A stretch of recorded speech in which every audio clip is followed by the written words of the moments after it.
Okay, students, so let us continue our session on solving some problems in this unit 3. So in the last class we have discussed two questions. In the last session we have discussed two questions. Let us go with this one.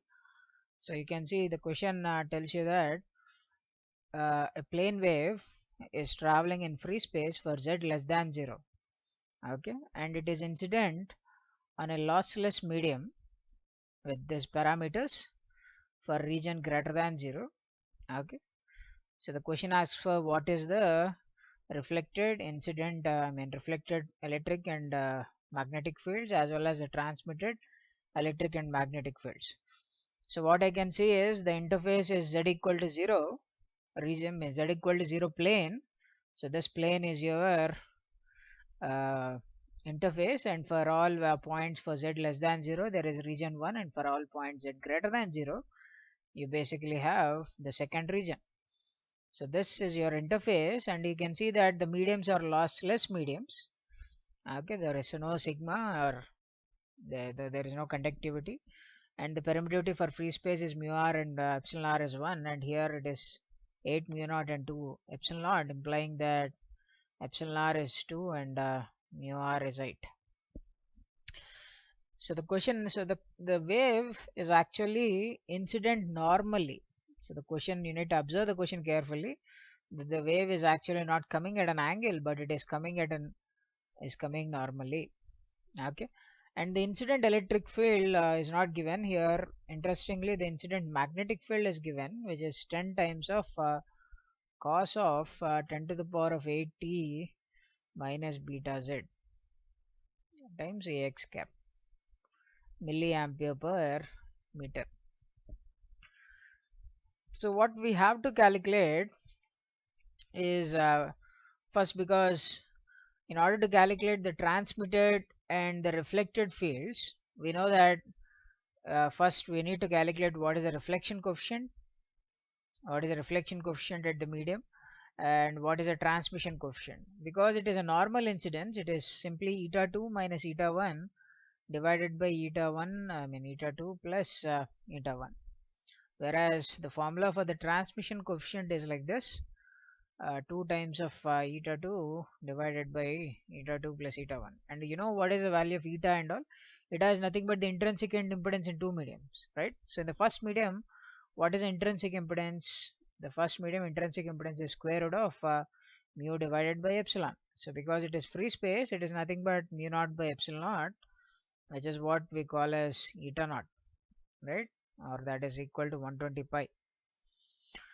And what is the intrinsic impedance in the second region? The intrinsic impedance in the second region, the formula is again square root of mu epsilon, and if you substitute those values, you can see it is 8 mu naught divided by 2 epsilon naught. So you get a 4. So it is square root of 4 is 2. So you get 2 times of square root of mu naught epsilon naught, or the same thing I can write it as square root of mu naught epsilon naught is what we call as eta naught, intrinsic impedance of free space. So eta 2, I can say eta 2 is 2 eta naught, and eta 1 is eta naught. So if I substitute these values, I can see that the reflection coefficient is nothing but 2 eta naught minus eta naught divided by 2 eta naught plus eta naught, which is nothing but you get 1 by 3. And whereas the transmission coefficient becomes 2 times of eta 2 is 2 eta naught divided by 2 eta naught plus eta naught, which is nothing but 4 divided by 3. So we have the values of the transmission and the reflection coefficients. So using these coefficients, you can calculate the electric field if you know the incident electric field. Because if you remember, the definition for the reflection coefficient and the transmission coefficient is given for electric fields. So this reflection coefficient is nothing but reflected electric field divided by your incident electric field, right? So this, and the transmission coefficient is like the transmitted electric field divided by the incident electric field. So these formulae are for electric fields, but we don't have the electric field here. Incident wave electric field available. What we were given here is magnetic field of the incident wave. So our target is to find electric field from the magnetic field. So how do I do it? how do I get magnetic field, I mean electric field from magnetic field? Okay, so let us do it, but first let me pose my results here. I'll put aside some of the things which we have got, that this eta 1 we had eta naught, and eta 2 was 2 times of eta naught, and we had that the reflection coefficient was 1 by 3 and the transmission coefficient was 4 by 3. So let us put these things aside and let us have this magnetic field expression is 10 cos 10 to the power of 8t minus beta z ax cap milliampere per meter. So if I want to write this, this is an equation of both space and time. If I want to convert this into Phasor format, so how do you do it in Phasor format? So Phasor format is like hi times of the same thing can be written as a real part of 10 into e power 10 to the power of 8 t into e power minus j beta z. Of course there is a j here. Okay, and I think that's it. We have the direction ax cap, which is milliampere per meter. So of course you know the Phasor notation, you just don't use this real part and you neglect this e power j omega dt. So if you write it in Phasor format, the equation for incident magnetic field is like 10 times of e power minus j beta z ax cap, okay, milliampere per meter. Of course I can do this. Now I want to calculate what is incident electric field. I can do it in two ways to calculate the incident electric field. First let me do the method, means the procedure which you usually follow, mathematical analysis using Maxwell equations. We know that del cross of h bar is nothing but, because it's you're dealing with a lossless medium, okay, so there will not be any j, so it's nothing but j omega epsilon into electric field. Okay, so if you can take the curl, okay, because you know that because from this you have the h bar, you can substitute your h bar here. Okay, so you can expand curl, right? So you have ax cap, ay cap, az cap, and you have dou by dou x and dou by dou y and dou by dou z. And of course here you don't have, we have only x component. 10 e power minus j beta z is your x component. There is no y component and there is no z component. Of course this component is in milliampere per meter. Okay, maybe you write that also. You get here 10 to the power of minus 2 ampere per meter, because you have a milli here, so milli is 10 to the power of minus 3. Maybe I'll write it here. So if you remove this milli, then you get a minus 2 here. Okay, so milli is 10 to the power of minus 3. Okay, so if you write the component, you get that answer. So you have to take the cross product, but you can see that here you will have only one component. Okay, so you can see that there is no x component, there is y component, but there is no z component, because there is no y variation here, so you don't have any derivative, you go to that goes to 0. So in this whole expression you only be getting a y component. Okay, so that implies that your electric field is having only a y component. So you can do it and you can calculate it in that way. That is one way of doing it. Okay, so I leave it to you to solve that, because I can see that this expression will give me minus ay cap times of 0 and minus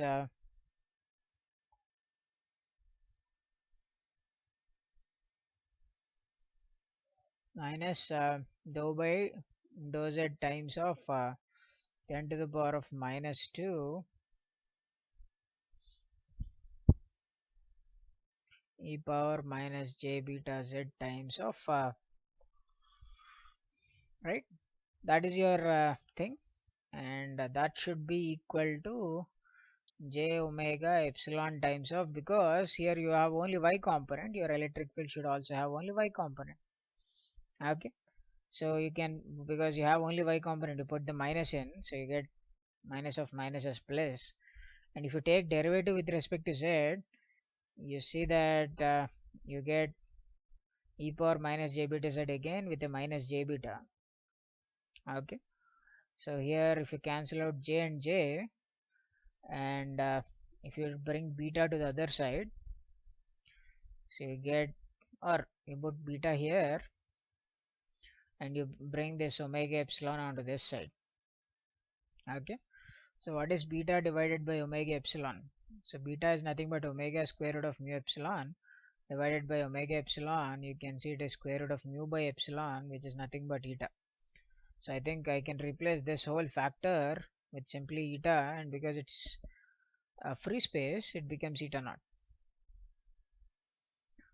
So I can see that from here the Ey component, of course, because Ey, so there is only y component, Ay cap, Ay cap. So if both should be equal, you need to equate the components. I can see that Ey value is basically minus times of eta naught times of 10 to the power of minus 2 e power minus j beta z. This is your Ey component. So if you want to write your electric field completely, how do you write your electric field? Now you have your Ey component, your electric field is nothing but Ey component times of Ay cap.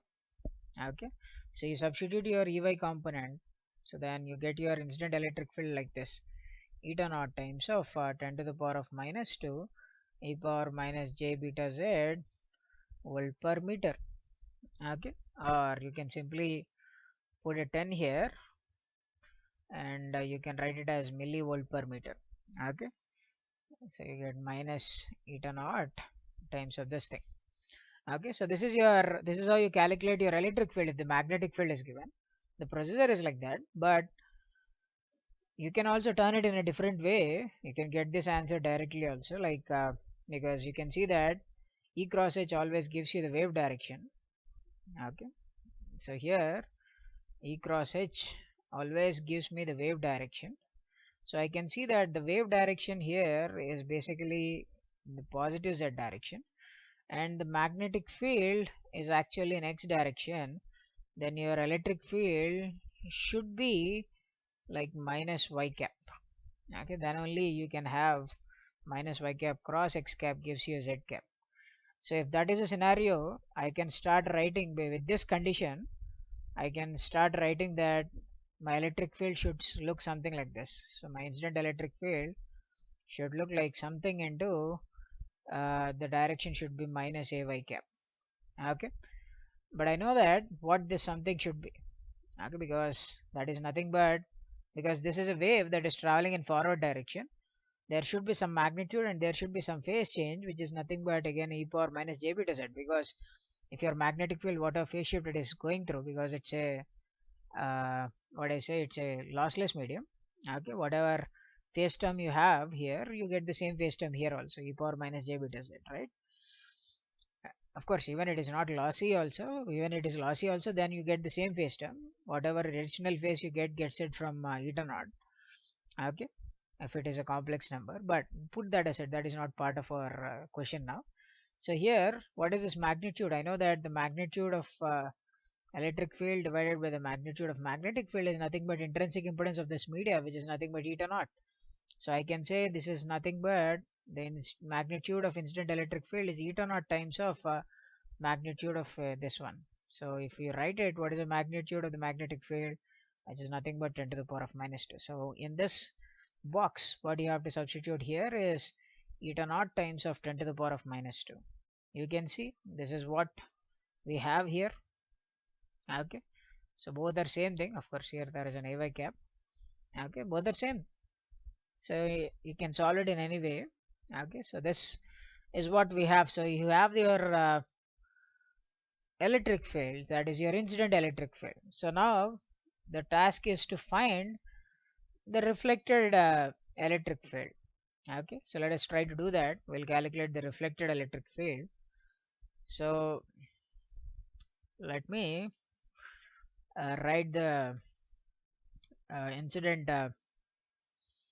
electric field expression. This is what we have, that is minus times of 10 of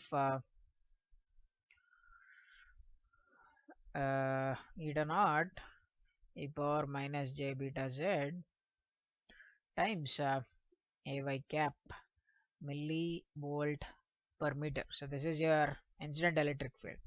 If I want the reflected electric field, that is nothing but the reflection coefficient times, okay, if you write it as reflection coefficient times of incident electric field, and if you write it as, because the reflection coefficient what we got, if you remember, we had that as 1 by 3. So if I put it here, it is 1 by 3 times of EI, and if I write it, it is minus 10 by 3 eta naught e power minus j beta z AY cap millivolt per meter. If you do this, that this is wrong. Okay, so you need to be very careful. Okay, because if you do that, for example, if I do that, let me show you what is a mistake. I think I have talked about it before also. So if I do that, I'm getting like minus 10 by 3 eta naught e power minus j beta z AY cap. Okay, so first of all, if you see that the incident wave is traveling in this positive z direction, so you had this e power minus j beta z factor, but a reflected wave will be traveling in negative z direction, so you should not have e power minus j beta z factor. So that is the first mistake. So that is why I told you that you cannot directly multiply it. So when you write it, okay, so when you write that incident electric field is tau times the reflection coefficient, what you are doing is you are actually excluding this phase term, whatever magnitude term you have. For that, this expression is valid. So this is the magnitude and this is for the magnitude. Okay, so here you have only y component. Okay, so if I put it here, so I have 1 by 3 times of minus 10 eta naught into 10 to the power of minus 3, because there is a milli here.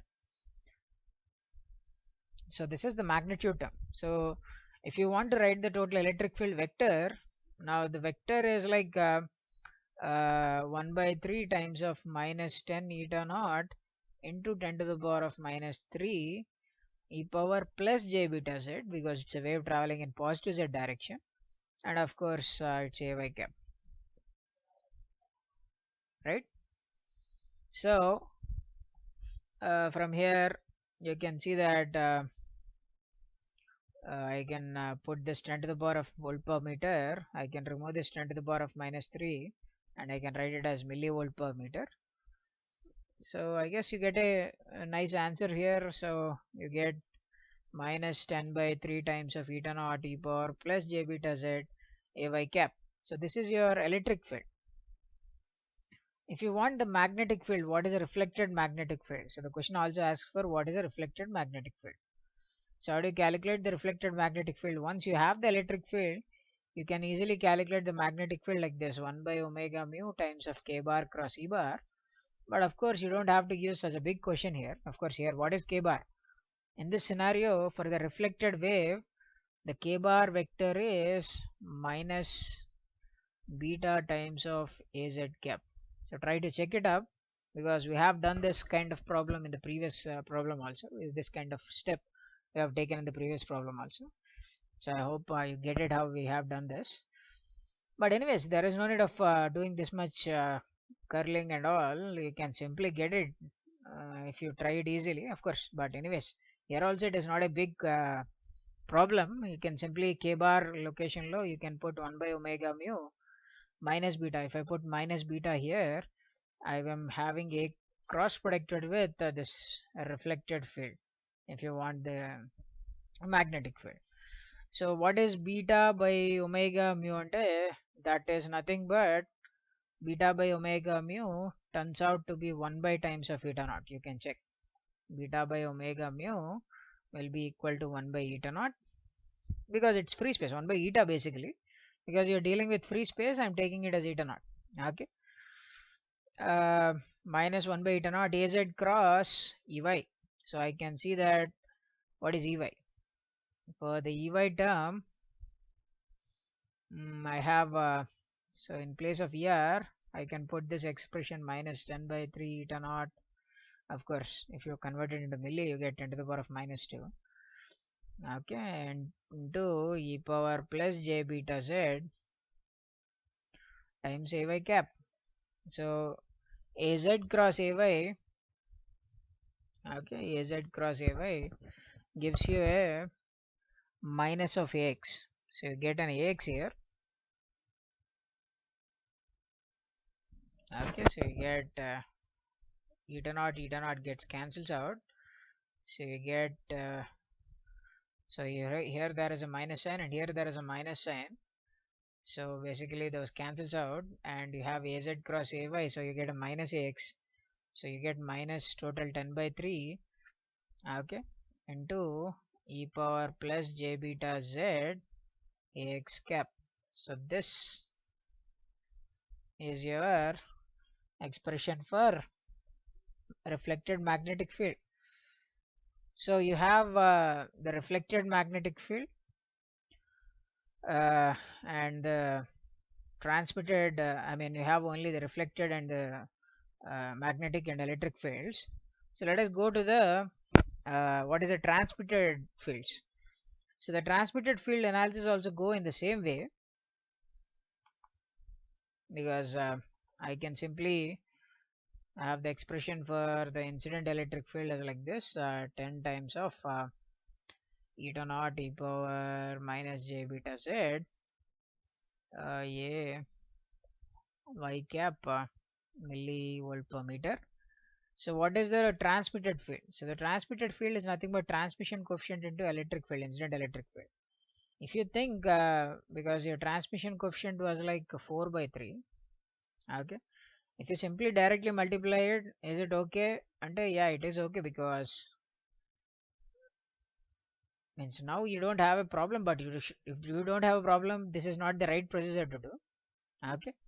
So the right step is always to multiply only the magnitude part. So the magnitude part is 10 eta naught, so you write as 10 eta naught. Of course there is milli also, so into 10 to the power of minus 3. So this is your transmitted field's magnitude, okay. So if you want to write the wave, the total wave, so you write the magnitude term, that is 4 by 3 10 eta naught into 10 to the power of minus 3. Of course I think I've forgotten something here. I think there is a minus sign here, huh? Right, so wave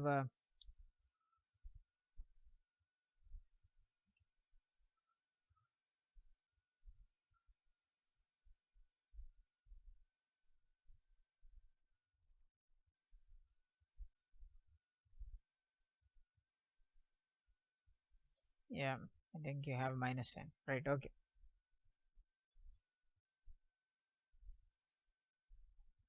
Oh, oh, okay. If I no, you don't have minus sign. Negative z కదా. Okay. X cross y ఉంటే z వచ్చేది, but you have a y cross z, that means you get minus z. Okay, so that is right. So if this is your transmitted field, so your transmitted field should have equation like oh, okay, I think oh, this is a positive wave direction. Okay, sorry, my bad. So I think we had a minus sign here, right? Okay, so if you have a minus sign here, means the wave is traveling positive z e cross h bar, so h has x direction, then this should have minus y direction, so that you get positive z direction. Okay, fine. So because the transmitted wave also travels in positive z direction, so you get e power minus j times of, this is very important, okay. So what is j times of beta? Here beta is different, okay. So that you need to change. So previously in that problem, what is beta 1? In the first region, beta 1 is omega times of square root of mu naught epsilon naught. So we didn't calculate that value, but I think right now we need to do it, because omega is given here, it is as 10 to the power of 8, and square root of mu naught epsilon naught is nothing but 1 by c, that is 3 into 10 to the power of 8. I can see that beta is equal to 1 by 3 for beta 1. What is beta 2? Beta 2 is omega times of square root of mu epsilon naught, that is omega times of square root of 16 times of mu naught and epsilon naught. I can see that it becomes 4 times of omega is 10 to the power of 8, and square root of mu naught is 1 by c, that is 3 into 10 to the power of 8. I can see it is equal to 4 by 3. So I can say beta 1 is actually 1 by 3 and beta 2 is 4 by 3. So let me use that convention. So incident wave has beta 1 here, Okay, and this transmitted wave has phase constant beta 2 now. Because it is in the second medium, it should have a different phase constant. So the phase constant is beta 2. Or we can substitute these values also. Here beta 1 is nothing but 1 by 3. But here it is 4 by 3. So 4 by 3 times of z, it's a wave traveling in positive z direction. And of course you write the AY component with a minus sign here because there is a minus sign here. Here there is a minus sign. Okay. So now of course you can write the unit as volt per meter. But if you bring on this 10 to the power of minus 3 onto the other side, you get millivolt per meter. Okay, so I have the equation for the transmitted electric field.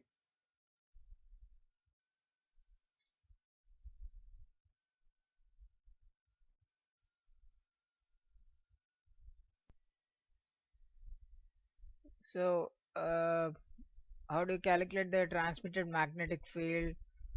So the transmitted magnetic field is nothing but, I'll go with the thing here. So because the wave is traveling in positive z direction and E cross H should be in the wave direction, because the electric field is in negative y direction, I can say the magnetic field should be in x direction. So you have an AX cap here, that is your direction, and of course it's a wave traveling in positive z direction, so you get the same e power minus j beta z factor here.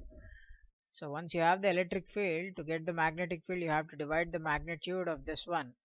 Okay, so what is a magnitude? The magnitude of this is like modulus of it, so you should not take the minus part. So when you take the modulus, you get to go, minus is gone. That means the magnitude of the electric field divided by the magnitude of magnetic field is actually equal to the intrinsic impedance of the second region. That is what? That is we had it, that is equal to 2 times of eta naught, right? So we got something like 2 times of eta naught. So if I want the magnetic field, it is nothing but electric field, magnitude of electric field divided by 2 times of eta naught.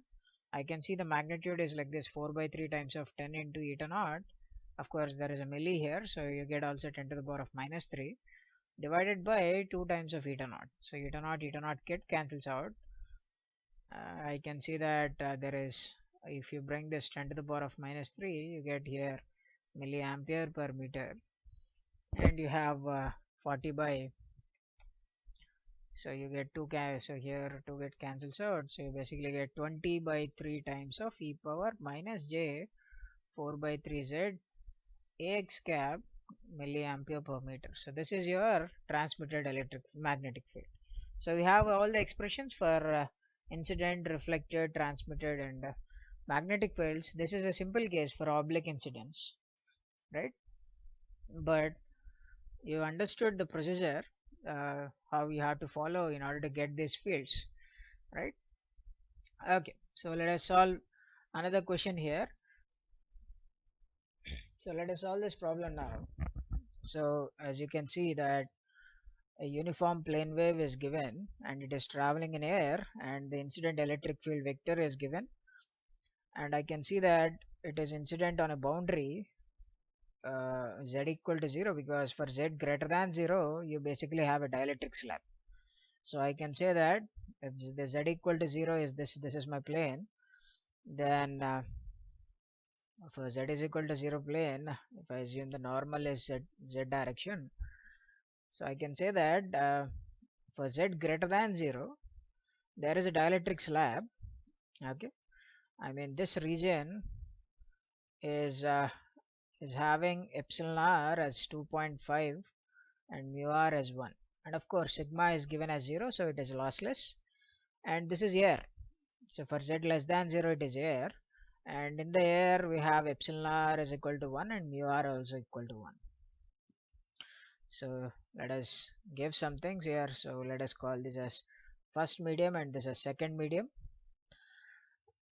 So initially the question asks for what is the polarization of the wave, and here don't get confused, because the polarization we are not asking about whether it is elliptical, circular or linear polarization. The question asks for whether it is perpendicular polarization or parallel polarization. It should be one of these two. So to know that, whether it is perpendicular or parallel polarization, first we need to have an idea regarding what is the plane of incidence, right? So if we know the plane of incidence or the plane in which your wave vector is, then you can easily find whether if your electric field is perpendicular to your plane of incidence, then we call it as perpendicular polarization. If it is parallel to your plane of incidence, we call it as parallel polarization. So you can see that one thing I know is z equal to 0 is my boundary. So z equal to 0 is a plane, is an xy plane, and so now, as I can see that if I try to write this incident electric field, so first, in order to understand the polarization of the wave, first I need to know what is the plane of incidence, right? What is the plane of incidence? And to know that, first I need to find what is this incident wave vector bar. So what is the direction of the incident wave? So what is the direction of wave, right? So what is the direction of the incident wave? So that is what I have to find. To find that, let me first convert my expression into the standard format.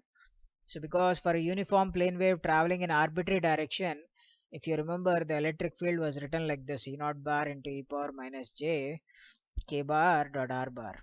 So because it's a incident wave we are talking about, we have k bar. So this is a phasor notation.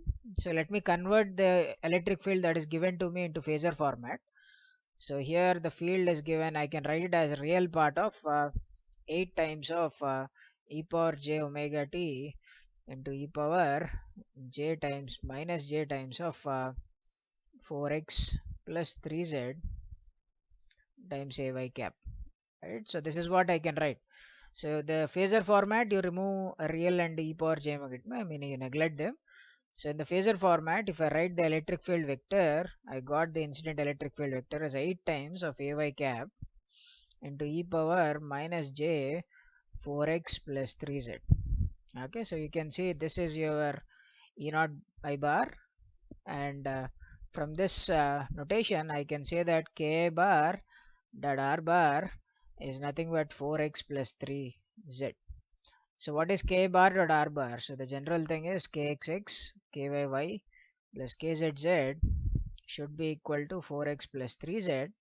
So from here I can say that k bar vector, which is nothing but kx times of ax cap plus ky times of ay cap plus kz times of az cap. I can see that the ky term is going to 0 here. Okay, and kx is 4, so I have 4ax cap plus 3 az cap. So I can see that my incident wave vector has only x and z component. So if a vector has only x and z components, then this vector, so this vector is in xz plane, right? Because this vector has only x and z components, it is basically an xz plane. So your vector is in the xz plane, that means your wave is traveling in xz plane, or your plane of incidence simply becomes xz plane. So that means this axis becomes x, and y-axis is something that is coming out of the board. So your wave is traveling in xz plane, so either it can be traveling like this or it can be traveling like this, because it's an incident wave, so it is coming onto the boundary.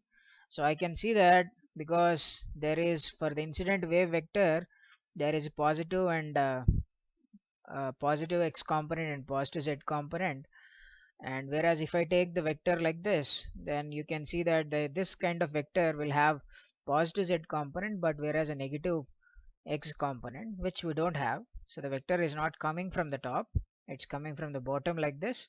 So this becomes your ki bar vector. So we have the ki bar vector.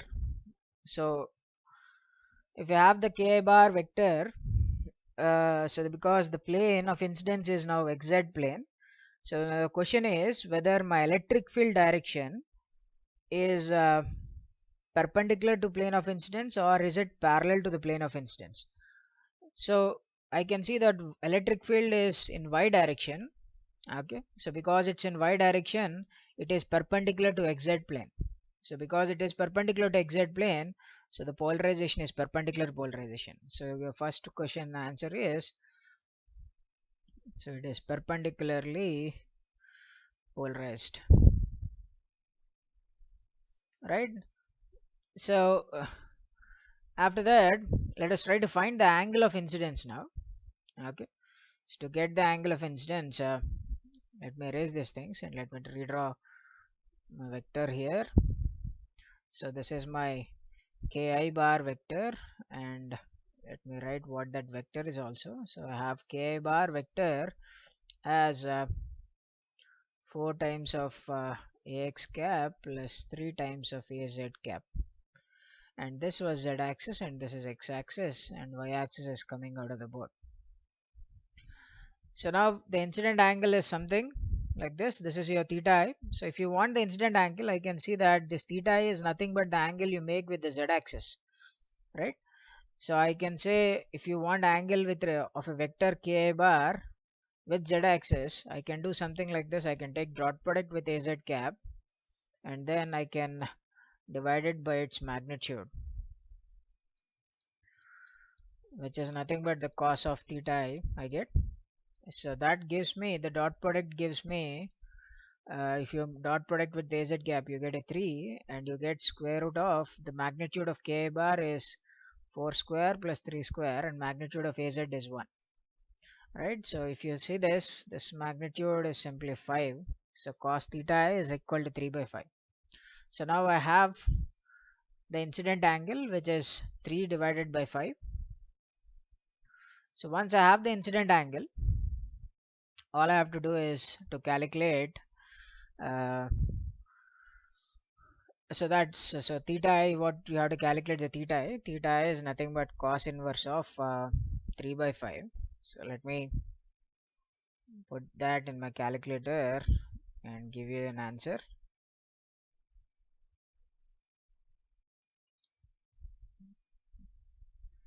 So cos inverse of 3 divided by 5. So I'm getting it around, so theta I is 53.13 degrees. So that is how we got the incident angle. Okay, so the next question is about the reflected wave. So what is a reflected electric field? So we want the reflected electric field. So definitely the reflected electric field will be going out like this, and it will have a wave vector kr bar. Okay, and of course you can have a transmitted wave, so which have a wave vector kt bar with angle theta t. Of course the reflected angle is equal to the incident angle, so that will be theta I. So like right now, so let us try to find what is this, because if you want to write the electric field, so the incident electric field expression was like this: 8 times of e power minus j times of 4x plus 3z times ay cap. If you want to write the reflected electric field, it is again the same thing, but you need to fill these 3 brackets.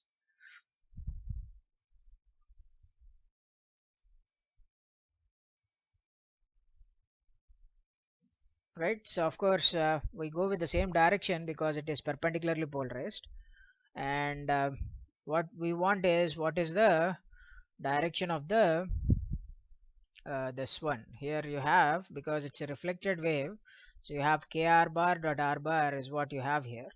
And what about the magnitude? The magnitude is nothing but 8 times the reflection coefficient you can have, right? Because the magnitude of incident electric field divided by the magnitude of the reflected electric field, reflected by incident electric field, is nothing but the reflection coefficient you have.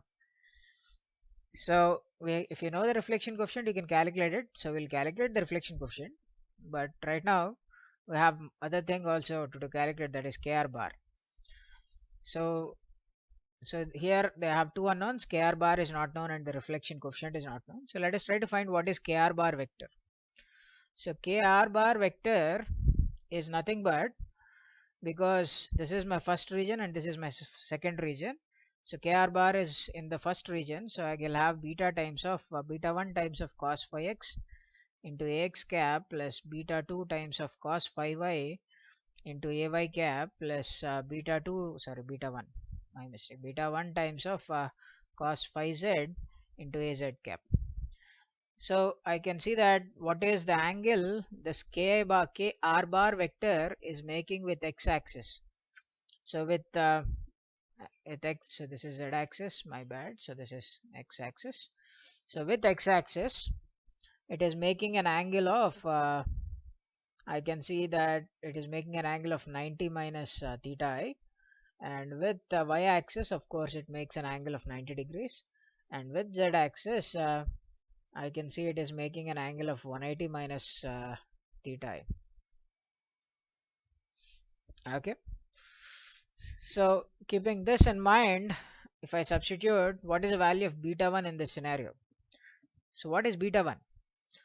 So if you remember, in the first medium we have k bar vector. So what is the magnitude of the wave vector is nothing but the propagation constant in that medium, which is beta 1.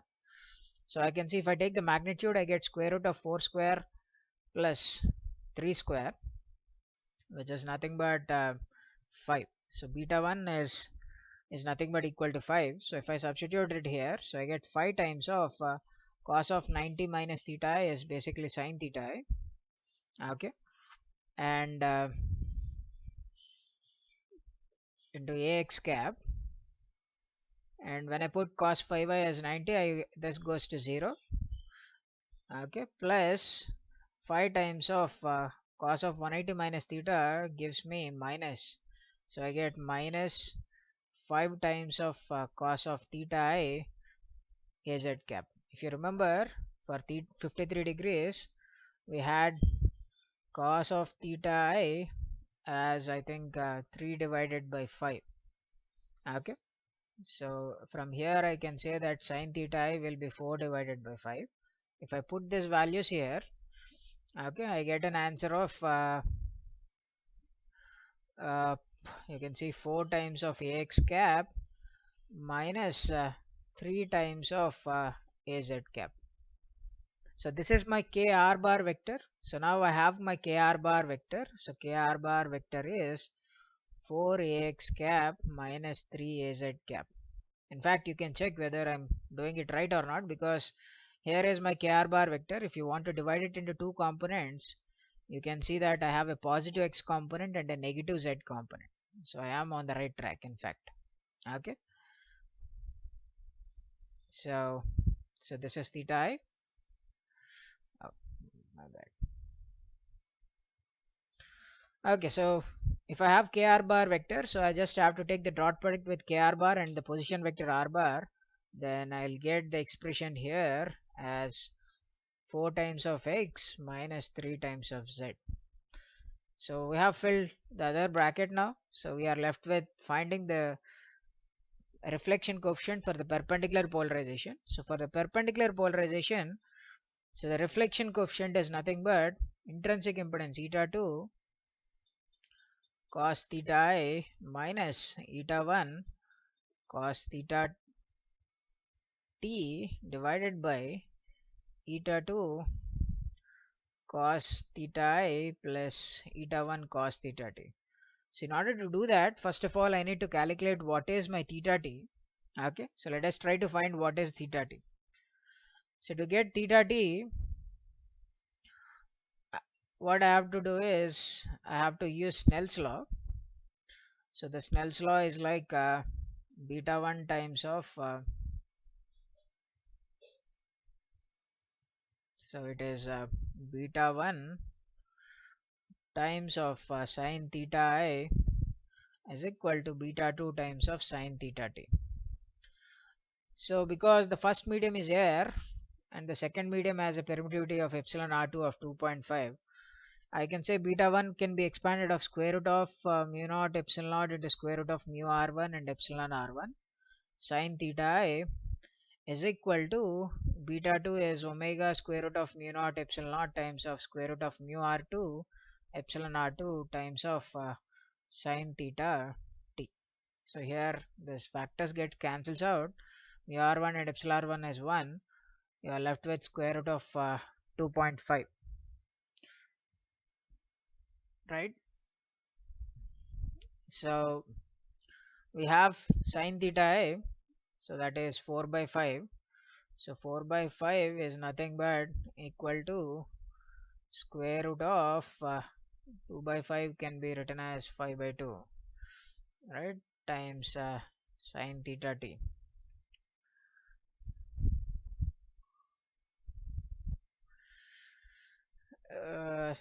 So from here you get sine theta t. So sine of theta t is nothing but 4 root 2 divided by 5 root 5. Okay, so if you want the angle, I can calculate the angle here. So the angle means will be sine inverse of so let me do it, sine inverse of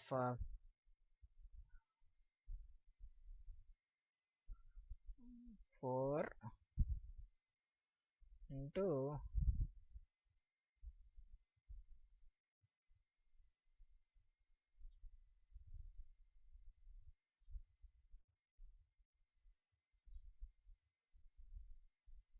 divided by 5 into root 5. Okay, so I'll get an angle of theta t which is 30.39 degrees. Okay, so that is the transmitted angle. So if sine theta t is 4 by 5 by root 2, I can get you cos theta t also, something like this.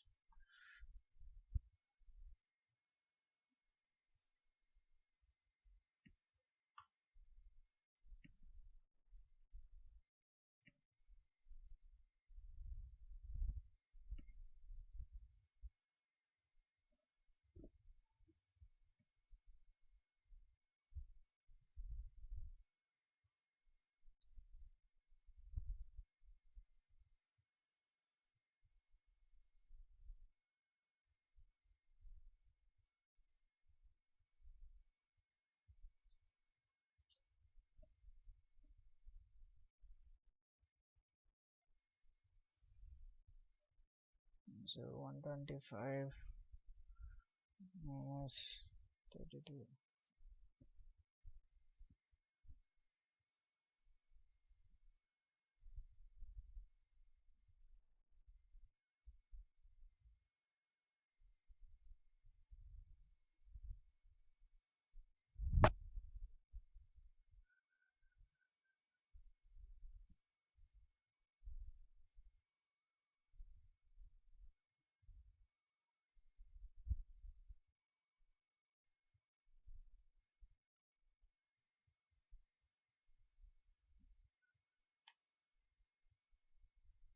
So I get cos theta t is something like 0.744.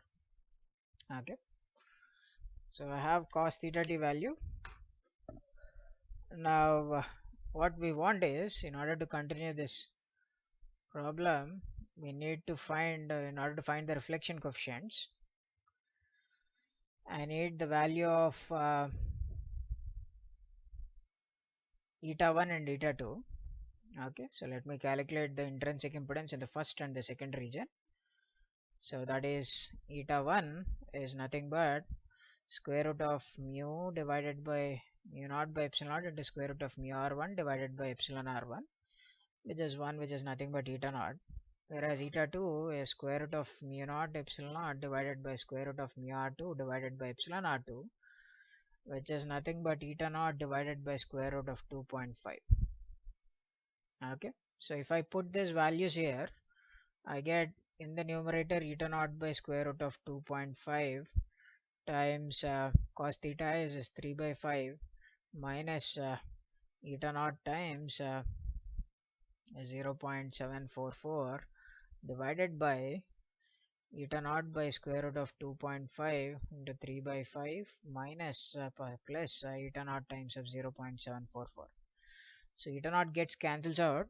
So let me try to get calculate this answer. So I get 3 minus 744 times root 2.5.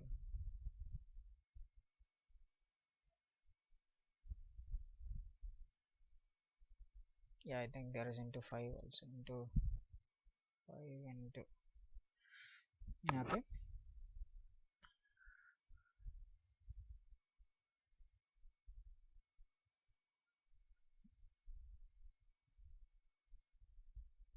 Divided by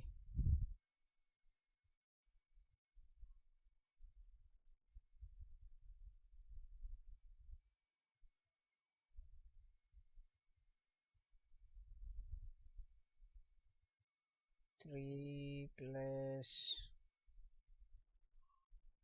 0.744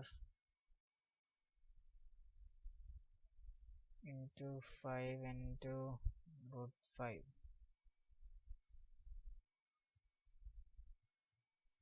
So I get something around minus 0.254.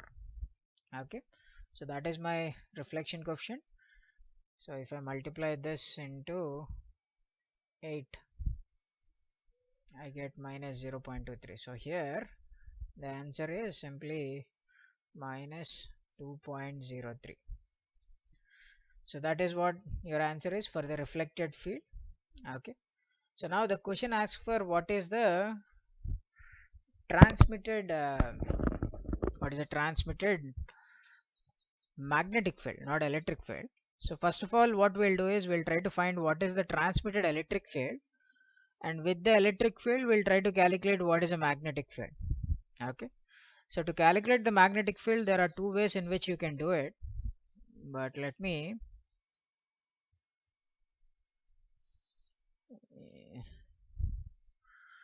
so this is your reflected field, so we got the reflected field answer. So the last part of the question is to calculate the transmitted field. So it is simple. The transmitted field, electric field, is again you need to fill these three blanks. Because it's a perpendicular polarization, you can go with the AY cap. Okay. And now what is this is? This is KT bar dot R bar.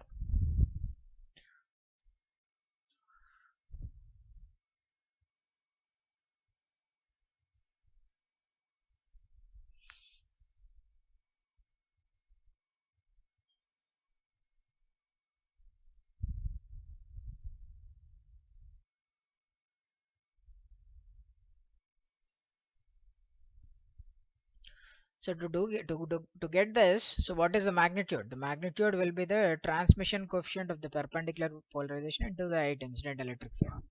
Because the magnitude of the transmitted field to the incident field is nothing but equal to the parallel polar the transmission coefficient.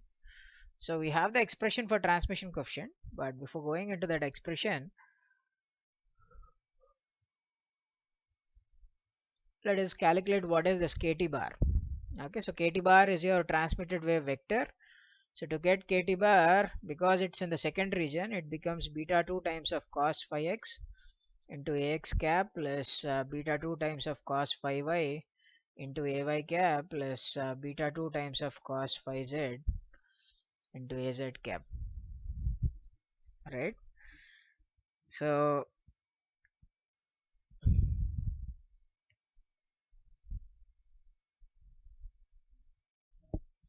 what is beta 2? Okay, to get beta 2, we know that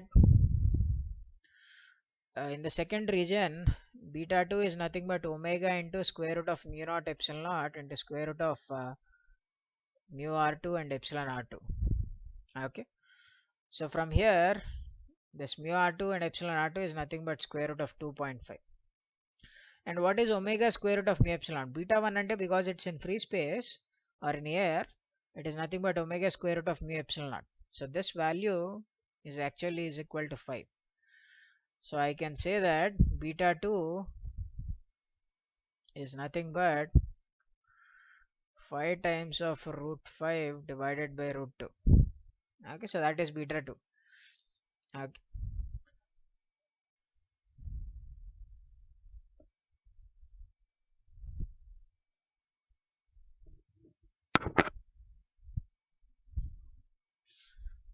So here if I substitute beta 2 value, so what is the angle this here? So phi x. So I can see that with respect to x-axis, the kt bar vector is making an angle of 90 minus theta t, and with y-axis it makes a 90 degrees, and with z-axis it is making an angle of theta t. Yes.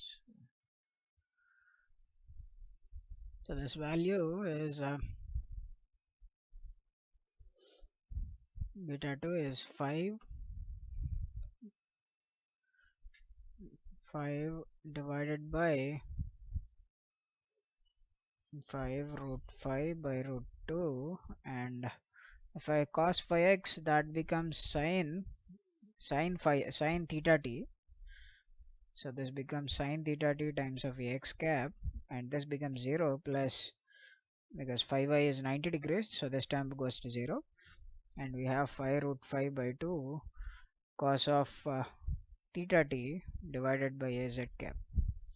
So from here I can see that 5 divided by root 5 by root 2, and sine theta t can be written as root 2 by root 5 into 4 by 3 x cap plus 5 times of root 5 by root 2 times cos theta t is something like 0.774 times az cap. So if I deal with this, I have 20 by 3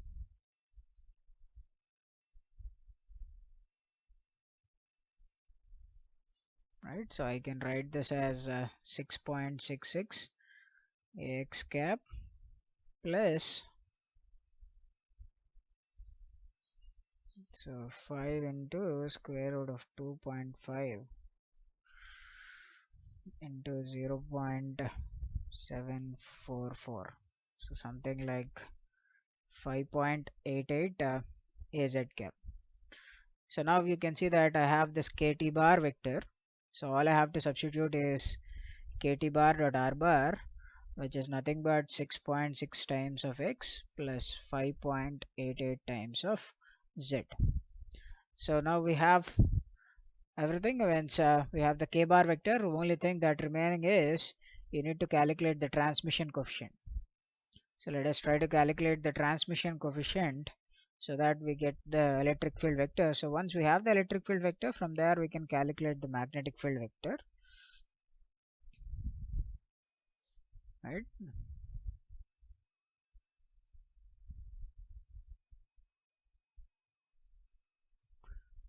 Right, so let me erase these things so that we can move on. Okay, so right, so the transmission coefficient for perpendicular polarization is like 2 times of eta 2, okay, cos theta I divided by, so I guess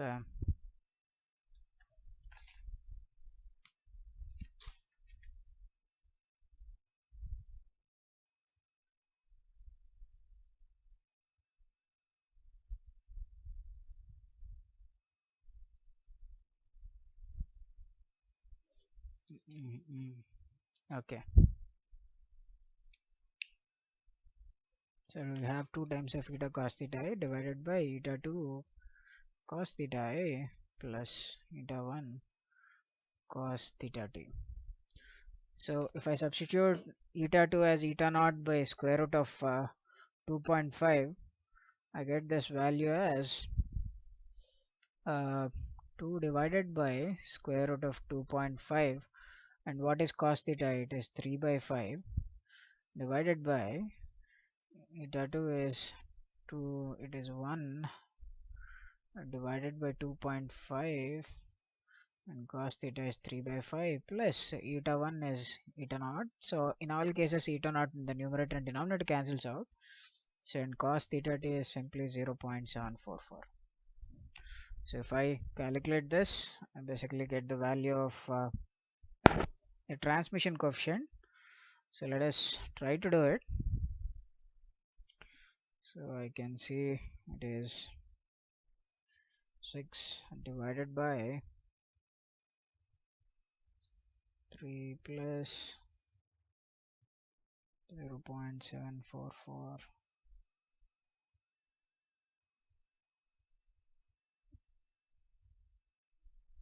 to 5 into square root of 2.5. Okay,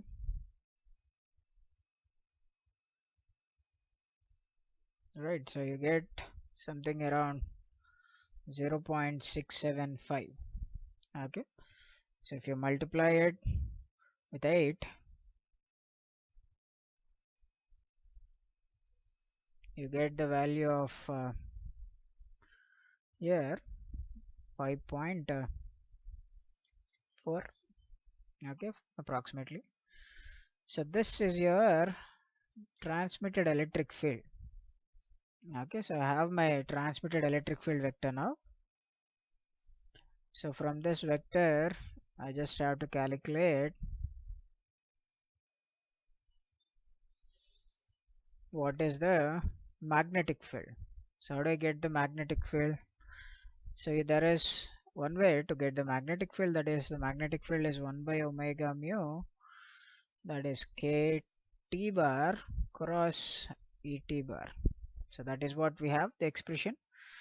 So what is k bar? Kt bar vector. So we have the kt bar vector as 6.66 ax cap plus 5.88 az cap. So you just have to take cross product between these two vectors. Okay, and you have to divide the whole thing by omega times of mu naught. Okay, so that is one way of doing it. Okay, so you can plug in the values and you can do it. So here 1 by omega. So what is the value of omega here? So because the omega is what we have to calculate here, we can calculate omega like because the velocity in air is nothing but c, is nothing but omega divided by beta, and in the first medium beta 1 is 5, so I can say omega is nothing but c times of 5. So it is 5c or 15 into 10 to the power of 8. So that is your frequency. So you can plug in here 15 into 10 to the power of 8, means that is omega, angular frequency, and you want mu, which is in second case it mu r2 is 1, I mean mu r is 1, so that is mu naught is 4 pi into 10 to the power of minus 7, and you have this k bar vector 6.66 ax cap plus 5.88 az cap. You need to take a cross product of this with your electric field vector, which is 5.4 times of e power minus j 6.66 plus 5.88 z, and cross producted with ay. So when you take a cross product, you can see that you get ax cross ay, which is az, and you have az cross ay, which is minus ax. So in that way you get the components for the magnetic field, for the transmitted magnetic field. So I leave it here. You can actually solve it by substituting these values and all, you get the final answer. Okay, but anyways, as I was saying, there is another method in which you can calculate the magnetic field. So let me also try that method also. So that method is by calculating the components. So let us try how do you get that other way. To get the magnetic field, the other way to do it is like this. So because if you see here, the electric field is in y direction, so the electric field is coming out of the board, right? The electric field is coming out of the board and the wave is traveling in this direction. So E cross H should give you the wave direction.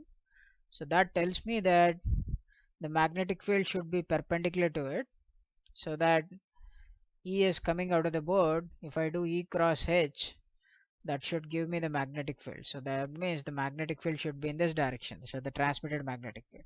So that you can see E is coming out of the board. When you do E cross H, it gives you the wave direction. So if the magnetic field is like this, it can have two components like this. Okay, right? So Okay, so it can have two components like this. So as I can see that this becomes 90 degrees, so this becomes 90 minus theta, so this becomes theta t. So this angle here is theta t, and the opposite side component becomes sine theta t component, and this component becomes same side component becomes cos theta t component, right? So from here, so if you want to write the magnetic field, it is also again the bracket of things. Here you have to write the direction, and of course because the electric field whatever phase you have the same here in the magnetic field also, you get same factor for the wave direction, nothing new. And we need to write the direction vector. So I can see that there is a positive z component and a negative x component, so I can write it as minus cos theta t in ax cap direction plus sin theta t component in az direction. So that is how you write the direction. And after that you need to worry about the magnitude. If you see the magnitude, if I know the electric field, I can get the magnetic field magnitude by dividing by its intrinsic impedance, right? So the intrinsic impedance in the second region, if you know that value, you can divide it there. So this is how you can calculate the transmitted magnetic field. So this is other way of calculating the transmitted magnetic field.